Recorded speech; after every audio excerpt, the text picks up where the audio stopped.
এরপরে আপনার your relationship should be হালাল, আপনার সম্পর্কগুলোও হালাল হতে হবে। এখন নতুন নতুন টার্মিনোলজি বের হয়েছে, আগে এটি শুনতামই না। এখন বলে হুজুর আমার জিএফ, আমার বিএফ। কি রে জিএফ কি? কয় হুজুর জিএফ মানে গার্লফ্রেন্ড, বিএফ মানে বয়ফ্রেন্ড, আছে না নাই? আবার কয় আমার এক্স গার্লফ্রেন্ড।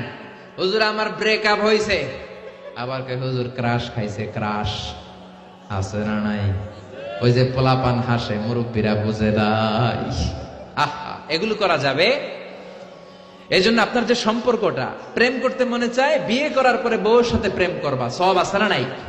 আপনি আপনার হাতটা বিবির হাতের সাথে মিলালে 2 হাতের সগীরা গুনাহ মাফ করে দেয় কে? আপনার বিবির চেহারার দিকে তাকালে চোখের সগীরা গুনাহ মাফ করে দেয় কে? তুমি সুন্দর তাই চেয়ে থাকি, সে কি মোর অপরাধ? বিবির দিকে, স্ত্রীর দিকে তাকাইয়া সুন্দরী বলে অপরাধ নাই, কিন্তু শালীরে সুন্দর বললে অপরাধ আছে না নাই? ভাবিরে সুন্দর বললে অপরাধ আছে না নাই? চাচাতো বোন, কাজিনদের দিকে তাকাইয়া সুন্দর বললে অপরাধ আছে না নাই? এজন্য ইউর রিলেশনশিপ শুড বি হালাল। ছেলে মেয়েদেরকে আগে বিয়ে করায় দেন। মালয়েশিয়াতে আমরা একটা ক্যাম্পেইন করি, টাইমলি ম্যারেজ ক্যাম্পেইন। আমি দেখেছি অনেকে এটার সাথে জড়িত। এই টাইমলি ম্যারেজকে আমি সাপোর্ট করি। সময় মতো ছেলে মেয়েদেরকে বিয়ে করায় দিবেন।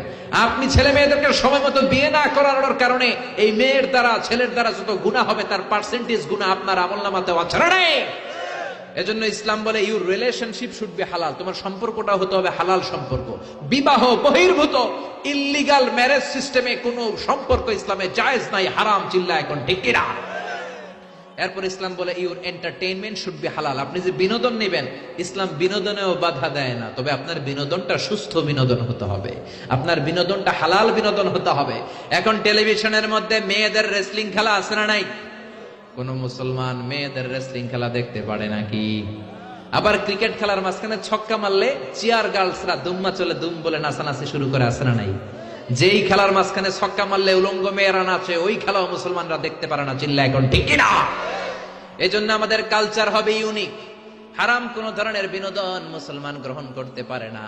মুসলমান গ্রহণ করবে হালাল বিনোদন। তার মানে ইউর ফুড শুড বি হালাল, ইউর ড্রিঙ্কস শুড বি হালাল, ইউর ইনকাম শুড বি হালাল, ইউর রিলেশনশিপ শুড বি হালাল, ইউর এন্টারটেইনমেন্ট, আপনার বিনোদন শুড বি হালাল।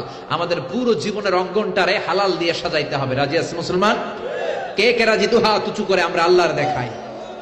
আল্লাহ আমাদের হাতগুলোকে তুমি কবুল করে নাও, হারাম থেকে আমাদেরকে বাঁচাও, আমরা যেন হালাল খেয়ে মুস্তাজাবুদ দাওয়া হতে পারি, তুমি কবুল করে নাও। আল্লাহ আমাদের সবাইকে কথাগুলো বুঝার ও আমল করার তৌফিক দান করুন।